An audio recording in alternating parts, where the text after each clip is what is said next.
وعلى آل محمد كما صليت على إبراهيم وعلى آل إبراهيم إنك حميد مجيد اللهم بارك على محمد وعلى آل محمد كما باركت على إبراهيم وعلى آل إبراهيم إنك حميد مجيد سبحانك لا علم لنا إلا ما علمتنا إنك أنت العليم الحكيم الحمد لله আল্লাহ সুবহানাহু ওয়া তাআলার দরবারে লক্ষ কোটি শুকরিয়া আদায় করি যে আল্লাহ সুবহানাহু ওয়া তাআলা আপনাকে আমাকে হাজারো ব্যস্ততা থেকে ফারিগ করে আল্লাহ সুবহানাহু ওয়া তাআলার আদেশ পবিত্র জুমার নামাজ আদায় করার জন্য আল্লাহ তাআলার নিকট সবচেয়ে দামি সবচেয়ে পছন্দনীয় জায়গা আল্লাহর ঘর মসজিদে আসার বসার কিছু কথা বলার এবং কিছু কথা শোনার তৌফিক দান করেছে সেই জন্য হৃদয়ে গহীন থেকে কালিমাতুশ শুকর আদায় করি সকলেই বলি আলহামদুলিল্লাহ লক্ষ কোটি দরুদ সালাম মানবতার নবী বিশ্ব নবী তাজদারে মদিনা হযরত মুহাম্মদ মুস্তাফা আহমদ মুস্তাফা সাল্লাল্লাহু আলাইহি ওয়াসাল্লামের উপর এবং রহমত বর্ষিত হোক উম্মাহাতুল মুমিনিন সাহাবায়ে কেরাম তাবিঈন তাবে তাবিঈন ওলি গাউস কুতুব প্রত্যেকের উপর মাগফিরাত কামনা করি অত্র মসজিদের শুরু থেকে পর্যন্ত যে সকল মুসলিম কেরাম অন্ধকার কবরবাসী হয়ে গেছেন এবং যে সকল হিতাকাঙ্ক্ষী পাশাপাশি অত্র এলাকার যে সকল মানুষ যে সকল মুসলমান অন্ধকার কবরবাসী হয়ে গেছেন আমরা আল্লাহ তাআলার নিকট দোয়া করি আল্লাহ তাআলা যেন প্রত্যেকের কবরকে জান্নাতের বাগান বানিয়ে দেয় সকলে বলি আমিন এবং নেক হায়াত দীর্ঘ হায়াত সুস্থতা জিন্দেগি কামনা করি অত্র এলাকার সমস্ত মুসলিম কেরামে বিশেষ করে অত্র মসজিদের সমস্ত মুসলিম কেরামে আল্লাহ তাআলা যেন আমাদের প্রত্যেককে দীর্ঘ হায়াত এবং নেক হায়াত পাশাপাশি সুস্থতার জিন্দেগি দান করে সকলে বলি আমিন প্রিয় হাজিরিন আমাদের ধারাবাহিক আলোচনা চলছিল নামাজের গুরুত্ব এবং ফজিলত সম্পর্কে আলহামদুলিল্লাহ নামাজের গুরুত্ব এবং ফজিলত সম্পর্কে গত 3 সপ্তাহে আলোচনা করেছি এখন আপনাদের সামনে আমি যে হাদিস তেলাওয়াত করেছি এই হাদিসের সারমর্ম কথা হলো জামাতের ফজিলত সম্পর্কে আলোচনা জামাতের ফজিলত কি আমরা তো নামাজের ফজিলত সম্পর্কে জেনেছি এখন নামাজ তো আমরা পড়ি কেউ জামাতে পড়ি কেউ একা একাই পড়ি জামাতের সাথে কেউ নামাজ পড়ি বা কেউ একা একা আদায় করি এখন আপনি আমি যদি জামাতের সাথে নামাজ আদায় করি তাহলে আপনার আমার কি লাভ অথচ আমি আপনি যদি একা একা নামাজ আদায় করি তাহলে আমরা তো অনেক সময় দেখা যায় দীর্ঘ সময় নিয়ে নামাজ আদায় করতে পারি আবার সংক্ষিপ্ত করেও নামাজ আদায় করতে পারি নিজে নামাজ আদায় করলে নিজের নামাজে নিজে তেলাওয়াত করতে পারি কিন্তু ইমামের পিছনে যদি নামাজ আদায় করি আমার যে মনের ইচ্ছা দীর্ঘ সময় নিয়ে নামাজ আদায় করা অথবা সংক্ষিপ্ত করা অথবা নিজে যে তেলাওয়াত করা এই তিনটা কাজ আপনার আমার দ্বারা হচ্ছে না তাহলেও তারপরেও কেন আমি নামাজ জামাতের সাথে আদায় করব এই জামাতের সাথে আদায় করলে আপনার আমার কি ফায়দা হবে কি লাভ হবে তা আমাদের জন্য জানা খুবই জরুরি ইনশাআল্লাহ আল্লাহ তাআলা যদি আমার সহায় ঘর সময়ের পরিসরে সংক্ষিপ্ত সময় আলোচনা করার আশা রাখি ওয়া মা তাওফীকি ইল্লা বিল্লাহ প্রিয় হাজিরিন আপনি আমি যদি পাঁচ ওয়াক্ত নামাজ জামাতের সাথে আদায় করি এক নাম্বার আপনার আমাকে আল্লাহ সুবহানাহু ওয়া তাআলা এক ওয়াক্ত নামাজ আদায় করলে 27 ওয়াক্ত নামাজের সওয়াব দিবেন সুবহানাল্লাহ আপনি আমি যদি এক ওয়াক্ত নামাজ জামাতের সাথে আদায় করি আল্লাহ তাআলা আপনাকে আমাকে কত ওয়াক্ত নামাজের সওয়াব দিবেন 27 ওয়াক্ত নামাজের সওয়াব। এটা শুধু মুখে শুনলে হবে না, দলিলও রাখবে। প্রত্যেকটা কথা দলিল খুবই প্রয়োজন। কোন একটা কথা বলে দিলাম লাগাম ছাড়া দলিলবিহীন, তবে ওই কথার গুরুত্ব থাকে না। আল্লাহ রাসূল সাল্লাল্লাহু আলাইহি সাল্লাম হাদিসের মধ্যে বলেন, আন আব্দুল্লাহ ইবনে উমর রাদিয়াল্লাহু তাআলা আনহুমা قال أن رسول الله صلى الله عليه وسلم قال صلاة الجماعة تفضل صلاة الفجر ب27 درجة। হযরত আব্দুল্লাহ ইবনে উমর রাদিয়াল্লাহু তাআলা তিনি বলেন, আল্লাহ রাসূল সাল্লাল্লাহু আলাইহি ওয়াসাল্লাম বলেছেন, জামাতের সাথে নামাজ আদায় করার ফজিলত হলো একাকী নামাজ আদায় করার চেয়ে 27 গুণ সওয়াব। আমার কোন উম্মত যদি একাকী নামাজ আদায় করে তাহলে বান্দার আমলনামায় এক ওয়াক্ত নামাজ আদায় করলে এক ওয়াক্ত নামাজের সওয়াব লিপিবদ্ধ করা হয়। আর আমার কোন উম্মত যদি জামাতের সাথে সে নামাজ আদায় করে, ইমামের পিছনে যদি আমার উম্মত নামাজ আদায় করে, তাহলে শুনে রাখো আমার আল্লাহ সুবহানাহু ওয়া তাআলা আমার সেই উম্মতকে এক ওয়াক্ত নামাজ জামাতের সাথে আদায় করার কারণে তার বদলতে 27 গুণ সওয়াব দিয়ে দিবে। সুবহানাল্লাহ। তবে বুঝা গেল কি, আমরা যারা জামাতের সাথে নামাজ আদায় করি, এক ওয়াক্ত নামাজ আদায় করি, দেখা যাচ্ছে কিন্তু আল্লাহ সুবহানাহু ওয়া তাআলা আপনাকে আমাকে 27 গুণ নামাজের সওয়াব দেন। সুবহানাল্লাহ। 2 নম্বর, আপনি আমি যদি জামাতের সাথে নামাজ আদায় করি তাহলে আমাদের লাভ কি? আমাদের লাভ হলো আল্লাহ সুবহানাহু ওয়া তাআলা আপনার আমার সম্মান বাড়িয়ে দিবেন, সম্মান বাড়িয়ে দিবেন। আন আবি হুরায়রা রাদিয়াল্লাহু তাআলা আনহু قال قال رسول الله صلى الله عليه وسلم إذا توضأ فأحسن الوضوء। আমার উম্মত যখন ভালোভাবে ওযু করে, ভালোভাবে উত্তম রূপে ওযু করে, সুম্মা খরাজা ইলাল মসজিদ, অতঃপর বান্দা বাড়িতে ওযু করার পর মসজিদের দিকে রওনা হয়েছে, লা ইয়াখরুজুহু ইল্লা সালাত, উম্মত অন্য কোন উদ্দেশ্যে বের হয় না, একমাত্র নামাজের উদ্দেশ্যে মসজিদের দিকে রওনা হয়েছে, লাম ইয়াখতু খুতুআতান ইল্লা রুফিয়াত লাহু দারাজাত। আমার রাসূল বলেন, আমার উম্মত বাড়িতে উত্তম রূপে ওযু করে সে মসজিদের উদ্দেশ্যে বের হয়েছে, মসজিদে থেকে বের হয়েছে কেবল নামাজ পড়ার উদ্দেশ্যে, আল্লাহ সুবহানাহু ওয়া তাআলা আমার সেই উম্মতের সমস্ত গুনাহগার আল্লাহ মাফ করে দিবে। আমার উম্মত যখন বাড়ি থেকে মসজিদের দিকে আসে, বান্দা যখন এক কদম দুই কদম সামনের দিকে রওনা হয়, এক কদম দুই কদম দেয়, আমার উম্মতের অবস্থা এমন হয় যে আল্লাহ সুবহানাহু ওয়া তাআলা প্রত্যেকটা কদমের বিনিময়ে তার একটি একটি করে গুনাহ মাফ করে দিতে থাকে। শুধু তাই নয়, আমার উম্মত বাড়ি থেকে মসজিদের দিকে রওনা হয়েছে এই উদ্দেশ্যে আমি নামাজ আদায় করব, আল্লাহ সুবহানাহু ওয়া তাআলা প্রত্যেকটা কদমের বিনিময়ে একটি করে তার সম্মান বাড়াতে থাকে। শুধু তাই নয়, আমার উম্মত উত্তমভাবে ভালোভাবে ওযু করেছে, মসজিদের দিকে রওনা হয়েছে, উদ্দেশ্য কেমন? উম্মত নামাজ আদায় করবে। আল্লাহ সুবহানাহু ওয়া তাআলা রাসূল বলেন, ফেরেশতারা তার জন্য দোয়া করতে থাকে, দোয়া, ও আল্লাহ আপনার বান্দা মসজিদে এসেছে নামাজ আদায় করার জন্য, আপনি তার উপরে আপনার রহমত বর্ষণ করেন। সুবহানাল্লাহ। তাহলে আমরা যারা বাড়ি থেকে উত্তমভাবে ওযু করে মসজিদে আসি জামাতের সাথে নামাজ আদায় করার জন্য, আমাদের জন্য নিষ্পাপ মাসুম যাদের কোনো গুনাহ নাই, যারা কখনো কোনো অপরাধ করে না, সেই ফেরেশতারা আমাদের জন্য দোয়া করতে থাকে, আল্লাহ আপনি আপনার বান্দাকে মাফ করে দেন, আল্লাহ আপনি আপনার বান্দার উপরে রহমত বর্ষণ করেন। সুবহানাল্লাহ। ফেরেশতারা যার জন্য দোয়া করে, তার ফেরেশতাদের দোয়া কি আল্লাহ কি ফেলিয়ে দিবে? আল্লাহ কি ফেরেশতাদের দোয়া কবুল করবে না? অবশ্যই। ফেরেশতা যাদের জন্য আল্লাহর কাছে দোয়া করে, আল্লাহ তাআলা তাদের জন্য সেই দোয়া কবুল করে নেন। প্রিয় হাজিরিন, এই তো হলো মর্যাদা। আপনি আমি যদি জামাতের সাথে নামাজ আদায় করি তাহলে আল্লাহ সুবহানাহু ওয়া তাআলা আপনার আমাকে সম্মান বৃদ্ধি করে দেন।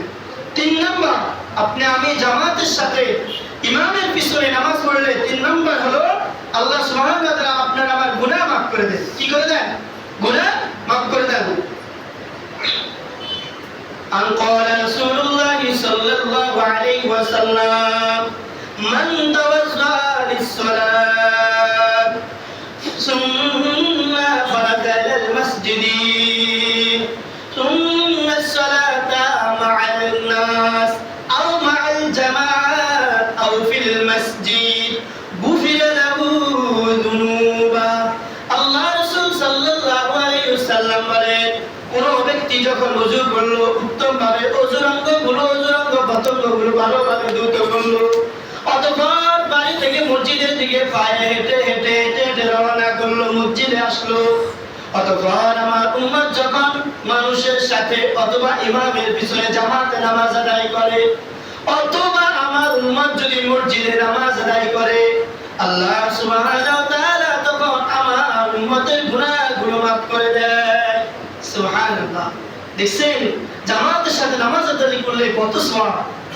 আপনি আমি যখন ওযু করে মসজিদের দিকে আসবো, পায়ে হেঁটে হেঁটে হেঁটে হেঁটে আসলো, সওয়াব, গুনাহ মাফ হয়, সম্মান বৃদ্ধি হয়, ফেরেশতারা দোয়া করে। মসজিদে এসে নামাজ আদায় করলেও আল্লাহ সুবহানাহু ওয়া তাআলা আমার গুনাহ মাফ করে দেন।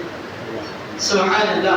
প্রিয় হাজিরিন, 4 নম্বর, আপনি আমি যদি জামাতের সাথে নামাজ আদায় করি, তাহলে আল্লাহ সুবহানাহু ওয়া তাআলা বলেন, এই নামাজ তোমাদের জন্য হেদায়েত স্বরূপ। নামাজ তোমাদের জন্য, জামাতের সাথে যে ব্যক্তি নামাজ আদায় করে, বুঝতে হবে ওই ব্যক্তিটা হেদায়েতের উপরে আছে। হেদায়েত না, জামাতের সাথে নামাজ আদায় করা ওই ব্যক্তির জন্য সক্ষম, যে ব্যক্তি কি করে হেদায়েতের উপরে আছে। হেদায়েতের উপরে যে ব্যক্তি আছে, ওই ব্যক্তির জন্যই কেবল জামাতের সাথে নামাজ আদায় করা সক্ষম। 5 নাম্বার, আপনি আমি যদি জামাতের সাথে নামাজ আদায় করি, তাহলে আল্লাহ রাসূল বলেন, আমার কোন উম্মত যদি জামাতের সাথে নামাজ আদায় করে, সে দুনিয়ার জীবনটা কাটাবে কল্যাণের সাথে, উত্তমভাবে, ভালোভাবে, এবং তার পরকাল হবে উত্তম, কল্যাণ, খায়র। আল্লাহ রাসূল সাল্লাল্লাহু আলাইহি সাল্লাম এই হাদিসটা বলে দিয়েছেন। এটা বিশাল লম্বা একটা হাদিস। এটা লম্বা একটা হাদিসের মধ্যে একদিন আল্লাহ রাসূল সাল্লাল্লাহু আলাইহি সাল্লাম বলেন, আমি ঘুমাচ্ছিলাম, হঠাৎ আল্লাহকে আমি স্বপ্ন দেখলাম। আল্লাহ আমাকে জিজ্ঞেস করে, ওগো আমার হাবিব, বলেন তো এই সময়ে উর্দু আকাশে, উর্দু জগতে কি হচ্ছে? আল্লাহ রাসূল সাল্লাল্লাহু আলাইহি সাল্লাম বলেন, আমি কিছুই জানি না উর্দু আকাশে কি হচ্ছে, কারণ আমি আলিমুল গায়ব না, তবে আমি গায়বের খবর, গায়বের সংবাদ, অদৃশ্য সংবাদ আমি রাসূল জানি না। বরং আমাকে যেটুকু জানানো হয় আমি অতটুকুই জানি, এর বাইরে আমি আর কিছুই জানি না। তখন আল্লাহ রাসূল সাল্লাল্লাহু আলাইহি সাল্লাম বলেন, আল্লাহ সুবহানাহু ওয়া তাআলা আমার 2 কাঁধের মাঝখানে হাত রাখলেন।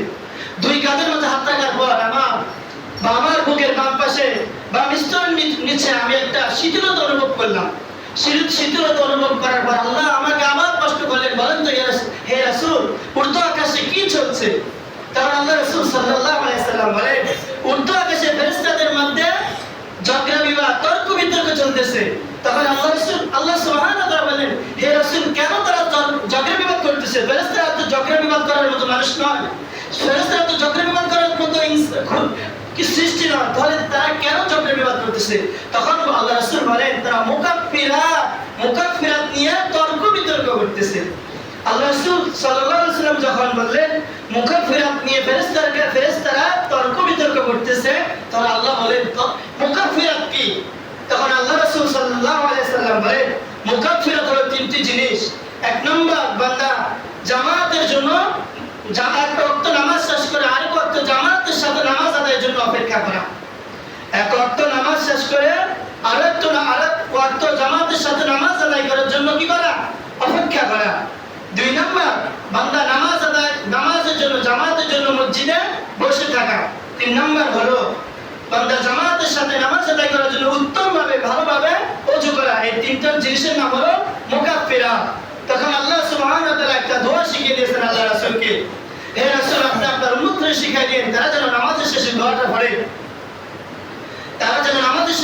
পড়ে, যে আল্লাহ, আল্লাহুম্মা জাআলনা মিনাত তাওয়াবিনা ওয়া জাআলনা মিনাল মুতাত্তাহিরিন। আমার একটা দোয়া আল্লাহ সুবহানাহু ওয়া তাআলা তার হাবিব মুহাম্মদ আরবি সাল্লাল্লাহু আলাইহি সাল্লামকে শিক্ষা দিয়েছেন। তবে বোঝা গেল আমরা যারা জামাতের সাথে নামাজ আদায় করি, জামাতের সাথে নামাজ আদায়ের অপেক্ষা করি মসজিদে বসে বসে, অথবা আমরা যারা উত্তমভাবে ওযু করি, আমাদের জন্য উর্দু আকাশে, আসমানেও ফেরেশতারা আমাদের জন্য কি করে? তর্ক বিতর্ক করে, আমাদের সম্মান বাড়ানোর জন্য আল্লাহর নিকট দোয়া করে। প্রিয় হাজিরিন, কোন ব্যক্তি যদি জামাতের আদায় করার জন্য মসজিদের উদ্দেশ্যে রওনা হয়েছে। বান্দা নামাজের জন্য রওনা হয়েছে, আসি প্রতিমধ্যে দেখে নামাজ শেষ। এখন বান্দা একা একা নামাজ আদায় করতে হচ্ছে তাকে। এখন বলেন, বান্দা যে নিয়ত করে এসেছে আমি জামাতের সাথে নামাজ আদায় করব, তার জামাতের সওয়াব হবে কিনা?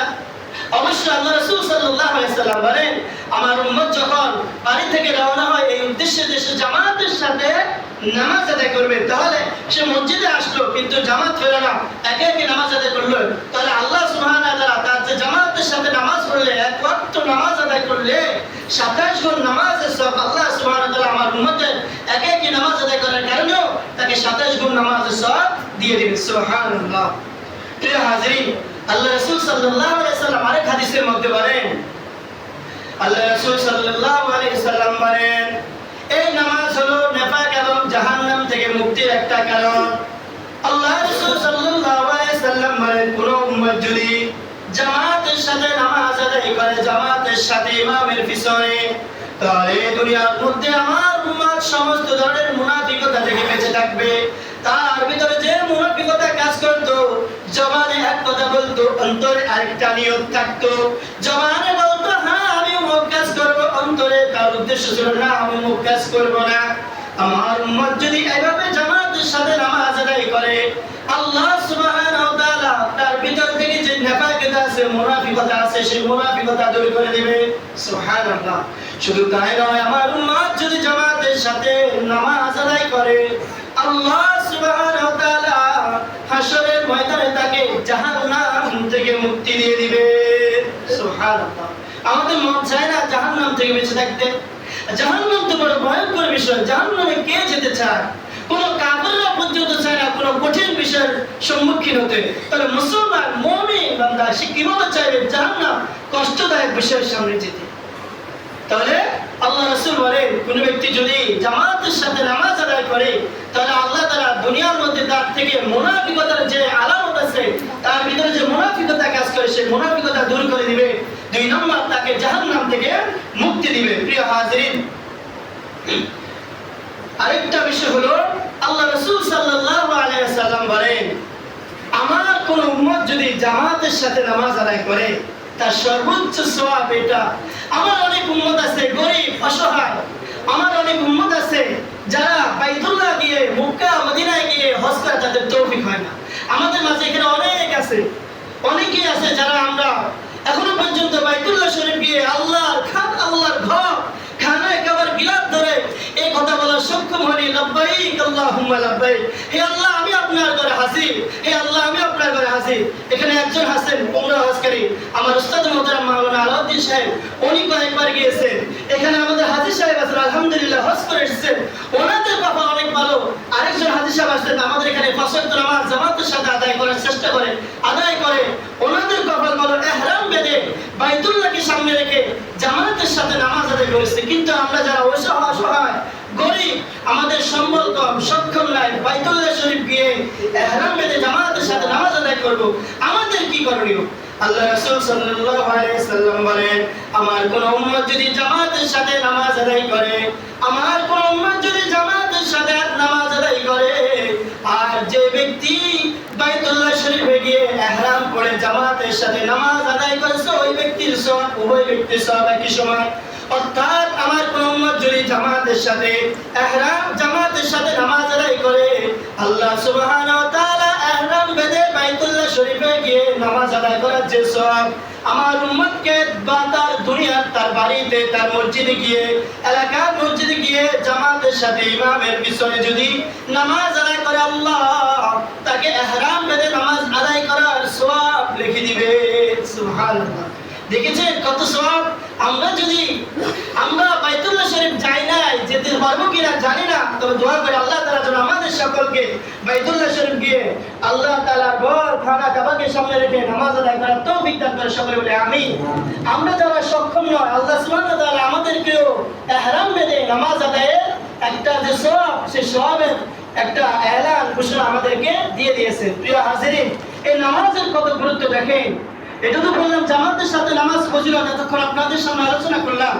দ্বিতীয় বিষয় হলো এই জামাতের সাথে নামাজ আদায়ের গুরুত্ব কত। আল্লাহ রাসূল সাল্লাল্লাহু আলাইহি সাল্লাম অসুস্থ হয়ে গেছেন একদম জীবনের শেষ দিকে। আল্লাহ রাসূল সাল্লাল্লাহু আলাইহি সাল্লামের কাছে সাহাবায়ে কেরাম আসলেন। জামাতের সময় হয়ে গেল। আল্লাহ রাসূল বলেন, গিয়ে আবু বকরকে বলো যেন জামাত শুরু করে দেয়।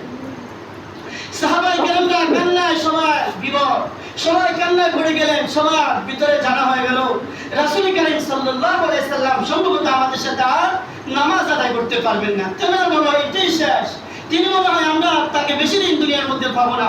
সবাই কান্নাকাটি করতেছেন। হযরত আবু বকর জামাত শুরু করে দিলেন। কান্নায় সবাই অস্থির। আবু বকর কি নামাজ পড়াবে, তিনিও কান্নায় অস্থির। কিছুক্ষণ পরে আল্লাহ রাসূল সাল্লাল্লাহু আলাইহি সাল্লাম দুইজন সাহাবীর কাঁধে ভর করে এসে জামাতের মধ্যে শরীক হলেন। আবু বকরের পাশে বসে নামাজ আদায় করলেন। এটা আমাদেরকে বুঝাতে চেয়েছেন যে জামাতের কত গুরুত্ব। উম্মাহ, তোমরা জামাতকে মিস করো না। জামাতের অনেক গুরুত্ব আছে। তোমরা নামাজকে জামাতের সাথে আদায় করো, জামাতের সাথে নামাজ আদায় করো। এটা রাসূল করিম সাল্লাল্লাহু আলাইহি সাল্লাম তার শেষ জীবনের মধ্যে আমাদেরকে দেখিয়ে দিয়েছেন। প্রিয় হাজির, শুধু তাই নয়, একবার মসজিদে মুনাওয়ারাতে, মসজিদে নববীতে রাসূল করিম সাল্লাল্লাহু আলাইহি সাল্লামের নিকট এক অভিযোগ গেল এক সাহাবীর ব্যাপারে। ইয়া রাসূলুল্লাহ, অভিযোগ দিতেছে হযরত ওমর রাদিয়াল্লাহু তাআলা আনহু। ওমর সাহাবী মুনাফিক হয়ে গেছে। কিভাবে? সে মসজিদে আসে সবার শেষে, আবার নামাজ সালাম ফিরিয়ে দৌড়। সে নামাজ কি পড়ে? আল্লাহ রাসূল সাল্লাল্লাহু আলাইহি সাল্লাম ওই সাহাবীর বাড়িতে গেলেন। গিয়ে একবার সালাম দিলেন, আসসালামু আলাইকুম ইয়া আহলাল বাইত। সালামের কোনো জবাব নাই। দ্বিতীয়বার আবার সালাম দিলেন, সালামের কোনো জবাব নাই। তৃতীয়বার আবার সালাম দিলেন, সালামের আবার কোনো জবাব নাই। চতুর্থবার যখন সালাম দিলেন, তখন আল্লাহ রাসূলের সাহাবী ভিতর থেকে দরজা খুলে দিলেন, সালামের জবাব দিলেন। আল্লাহ রাসূল সাথে সাথে জিজ্ঞেস করলেন, কি ব্যাপার, তোমার এত দেরি হলো কেন দরজা খুলতে? আমার সালামের জবাব দিতে এত দেরি হলো কেন? তখন ওই সাহাবী কেঁদে দিলেন, বললেন, ইয়া রাসূলুল্লাহ, কি বলবো দুঃখের কথা আপনার কাছে। আমরা স্বামী স্ত্রী দুইজন ব্যক্তি, আমাদের মাত্র একটা কাপড় আছে, জীর্ণ শীর্ণ। এই কাপড় পরে যখন নামাজের সময় হয়, তখন আমরা এই কাপড়টা পরিধান করি। আপনি যখন প্রথম সালাম দিয়েছেন, তখন আমার স্ত্রী নামাজের নিয়ত বেঁধেছে মাত্র। ইয়া রাসূলুল্লাহ, আপনি যখন দ্বিতীয়বার সালাম দিয়েছেন, তখন সে নামাজে। আপনি যখন তৃতীয়বার সালাম দিয়েছেন, তখন সে নামাজের সালাম ফিরে তাড়াতাড়ি করে তার গায়ের পোশাকটা খুলে গর্তে গিয়ে অবস্থান করছে, আমাকে পোশাক দিয়েছে, আমি যেন আপনার সাথে সাক্ষাৎ করি। চতুর্থবার যখন সালাম দিয়েছেন, তখন আমি জামা পরে আপনার সামনে হাজির। তো আল্লাহ রাসূল জিজ্ঞেস করলেন, তোমার ব্যাপারে অভিযোগ আসলো, তুমি নাকি জামাতে সবার শেষে যাও, আবার তাড়াতাড়ি চলে আসো। তখন আল্লাহ রাসূলকে সাহাবী বলেন, জি ইয়া রাসূলুল্লাহ, আমাদের এই অবস্থা, আমি জামাত কিভাবে মিস করব? আমি তো চাইলে পারতাম ঘরে বসে নামাজ আদায় করতে, কিন্তু আমার তো চাই না আমল জামাত আমি মিস করি, জামাতকে আমি পরিত্যাগ করি। তারপরে কষ্টের হওয়া সত্ত্বেও এই একটা পোশাক যখন জামাতের সময় হয়, তখন আমি মসজিদে গিয়ে নামাজ আদায় করি। মসজিদ থেকে এসে জামাটা খুলে আমি ঘরতে গিয়ে অবস্থান করি, আমার স্ত্রীকে দিই, আমার স্ত্রী এই জামা পরে নামাজ আদায় করে। প্রিয় হাজিরিন, দেখেন সাহাবায়ে কেরামও একটা মাত্র কাপড় থাকার পরেও নামাজের প্রতি কত গুরুত্ব দিয়েছে। আজ আমরা কত বিলাসিতায় আছি, আমাদের কত অর্থ সম্পদ, কত জামা কাপড়, তারপরে আমরা মসজিদে আসতে কেউ রাজি নই। শুধু এটা নয়, আরেকটা সাহাবীর ইতিহাস শুনেন। একবার আল্লাহ রাসূল সাল্লাল্লাহু আলাইহি সাল্লাম মসজিদে নববীতে বসা, আল্লাহ রাসূল মসজিদে নববীতে বসা, এক অন্ধ সাহাবী এসে বলল, ইয়া রাসূলুল্লাহ, আমি একজন অন্ধ সাহাবী, এমন কেউ আমার জন্য নাই যিনি আমাকে মসজিদে নিয়ে আসবে, জামাতের সাথে নামাজ আদায় করব। ওগো আল্লাহ রাসূল, আপনি আমাকে এই অনুমতি দেন, আমি ঘরে বসে নামাজ আদায় করব। আল্লাহ রাসূল সাল্লাল্লাহু আলাইহি সাল্লাম যখন তার উযর শুনলেন, তখন তাকে অনুমতি দিলেন। কিছুক্ষণ পর যখন বান্দা চলে যাচ্ছে, আল্লাহ রাসূল আবার ডেকে বলেন, ওগো সাহাবী, এসো, তুমি শোনো, তুমি আমাকে বলো তো, তুমি কি আযানের যখন ডাক দেয়, তুমি তখন আযানের আওয়াজ শুনো কিনা? তখন ওই অন্ধ সাহাবী বললেন, হ্যাঁ আল্লাহ রাসূল, আমি আযানের আওয়াজ শুনি। আল্লাহ রাসূল সাল্লাল্লাহু আলাইহি সাল্লাম বলেন, যখন তুমি আযানের আওয়াজ কানে শুনো, তখন তুমি মসজিদে নামাজের জন্য জামাতের সাথে নামাজ আদায় করার জন্য চলে আসো। দেখেছেন নামাজের গুরুত্ব কত। আল্লাহ রাসূল সাল্লাল্লাহু আলাইহি সাল্লাম সাহাবায়ে কেরামদেরকে, অন্ধ সাহাবী তাকেও চায় না জামাতে উপস্থিত হতে। আজ আমরা সক্ষম, সব দিক দিয়ে সক্ষম, তারপরে নামাজ আসতেছি না। শুধু তাই নয়, এই জামাতে উপস্থিত না হলে কত ভয়াবহ, অনেকগুলো ভয়াবহ আছে। তার মধ্যে একটা হলো আল্লাহ রাসূল সাল্লাল্লাহু আলাইহি সাল্লাম বলেন, যখন জামাতের সময় হয়ে যায় আমার মন চায় যে সকল মানুষ যে সকল মুসলমান মসজিদে আসে না মুয়াজ্জিনের কথা শুনে আমার মন চায় মসজিদে বলে দিতে তোমরা জামাত আদায় করো। আর একদল যুবককে ডেকে বলে তোমরা লাকড়ির আয়োজন করো, কেরোসিনের আয়োজন করো। তোমরা যে ব্যক্তিটা ঘরে বসে নামাজ আদায় করে ওই ব্যক্তি ঘরের মধ্যে আগুন জ্বালিয়ে দাও আগুন। সে কেন ঘরের মধ্যে নামাজ আদায় করলো? অথচ মসজিদে জামাত হতেছে। প্রিয় হাজিরিন, দেখতেছেন আল্লাহ রাসূল মসজিদে ঘরে বসে নামাজ আদায় করতেছে, তাকেও চাপ নাই জামাতের সাথে নামাজ আদায় করতে হবে, জামাতের সাথে নামাজ আদায় করতে হবে। এখন বলতে পারেন এই জামাতের সাথে নামাজ আদায় করা কি? এটা কি ফরজ নাকি ওয়াজিব নাকি সুন্নাত নাকি নফল বিষয়? চার ইমাম, আমাদের চার মাযহাবের চার ইমাম, ইমাম শাফি, ইমাম মালিক, ইমাম আহমদ ইবনে হাম্বল, এই তিন ইমাম বলেন জামাতের সাথে নামাজ আদায় করা ফরজ। জামাতের সাথে নামাজ আদায় করা কি? ফরজ। আর আমাদের ইমাম ইমামুল আযম ইমাম আবু হানিফা রাহমাতুল্লাহ আলাইহি তিনি বলেন না, জামাতের সাথে নামাজ আদায় করা ফরজ নয়, বরং যদি জামাতের সাথে নামাজ ফরজ আদায় করা হয়ে যায়, আবশ্যক হয়ে যায়, তখন আমার উম্মতের আর রাসূলের উম্মতের জন্য বড় কষ্টদায়ক হয়ে যাবে।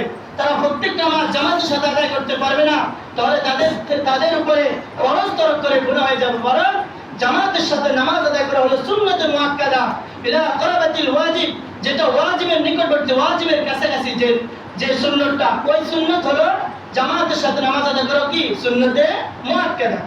তো প্রিয় হাজিরিন, আমরা যারা আছি, যারা সক্ষম আছি, চেষ্টা করি পাঁচ ওয়াক্ত নামাজ জামাতের সাথে আদায় করতে। গতকাল একজন ভাই বলে চেষ্টা করি নামাজ যাইতে, কিন্তু যেতে পারি না। আমি বললাম আপনি পাঁচ ওয়াক্ত নামাজ যদিও না পড়েন, এক ওয়াক্ত দুই ওয়াক্ত আস্তে আস্তে আসেন মসজিদে, এক ওয়াক্ত জামাতের সাথে আদায় করেন, দুই ওয়াক্ত আসেন, দেখবেন ইনশাআল্লাহ আস্তে আস্তে আপনি পাঁচ ওয়াক্ত নামাজ জামাতের সাথে আদায় করতে সক্ষম হবেন। আমার খুব ভালো লাগে আমার এই উত্তর বাজারের যে সকল ব্যবসায়ীরা আছে, আযান দিয়ে নামাজের আগে তারা এসে মসজিদে জামাতের সাথে হাজির উপস্থিত হয়ে যায়। আমরা তো দেখছি, আমি প্রায় সময় লক্ষ্য করি আমাদের দুই কাতার আড়াই কাতার মুসল্লি শুধু ব্যবসায়ী বাইরে হয়, শুধু ব্যবসায়ী হাসেখাল বাজারে ব্যবসায়ী দুই কাতার আড়াই কাতার মুসল্লি হয়। এবং আমার আরেকটি একজন ভাইয়ের প্রতি বেশি ভালো লাগে, নাম বললে আপনারা চিনবেন। উনি ওনার দোকানে যত কর্মচারী আছে প্রত্যেকটা কর্মচারীকে উনি নিজেও মসজিদে আসে এবং প্রত্যেকটা কর্মচারীকে বলে আসে এই মসজিদে আসো, নামাজের সময় হয়ে যাচ্ছে। নিজেও মসজিদে আসছে, মুসল্লি ওনার যে দোকানের কর্মচারী আছে তাদেরকেও মসজিদে নিয়ে আসে। এটা আমাদের করণীয়, এটাই আমাদের দায়িত্ব। নিজের অধীনে যারা আছে নিজেও নামাজ আদায় করা। নিজের জাহান্নাম থেকে বাঁচো এবং নিজের পরিবার, নিজের অধীনে যারা আছে অধীনস্থ প্রত্যেককে জাহান্নাম আগুন থেকে বাঁচাও। এটা আমাদের দুই একজন ব্যবসায়ী ভাই এই কাজটা করতেছে। এটা আমাদের প্রত্যেকের দায়িত্ব, নিজের পাঁচ ওয়াক্ত নামাজ জামাতের সাথে আদায় করা। নিজের পরিবারের যতজন সদস্য আছে প্রত্যেকটা সদস্যকে বলে দেওয়া যে নামাজের সময় এসে নামাজ আদায় করো, পুরুষ থাকলে পুরুষদেরকে মসজিদে নিয়ে আসা। আল্লাহ সুবহানাহু ওয়া তাআলা নামাজের যে গুরুত্ব, জামাতের যে গুরুত্ব আলোচনা করে সেগুলো বোঝা এবং জামাতের সাথে পাঁচ ওয়াক্ত নামাজ আদায় করা আমাদের সকলকে তৌফিক দান করুন। সকলে বলে আমিন।